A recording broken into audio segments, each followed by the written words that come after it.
জীবনে কিছু একবার হারিয়ে গেলে আর ফিরিয়ে আনা যায় না। যেমন ফেলে আসা সময়, বলে ফেলা কথা, হারিয়ে যাওয়া বিশ্বাস, আর থেমে যাওয়া নিঃশ্বাস। স্বার্থপর মানুষেরা সবসময় তাদের প্রয়োজন মেটানোর জন্য তোমাকেই খুঁজে বের করে, কিন্তু যখন তোমার প্রয়োজন হয় তখন তারা অদৃশ্য হয়ে যায়। জীবনের সব গল্পেই আবেগ থাকে, কিন্তু শেষটা লেখে বাস্তবতা।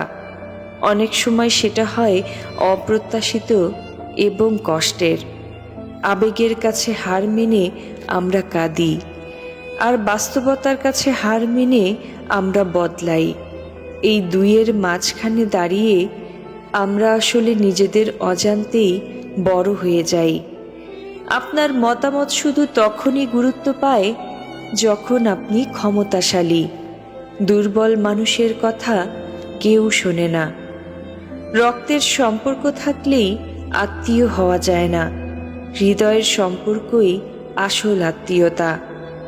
পরের অবহেলা খুব বেশি কষ্ট দেয় না। কষ্ট তো তখনই লাগে যখন আপনজনেরা অবহেলা করে। ব্যবহার এমন একটা আয়না যেখানে মানুষের আসল রূপ দেখা যায়। শিক্ষা মানুষকে জ্ঞানী করে, কিন্তু ব্যবহার তাকে সম্মানিত করে।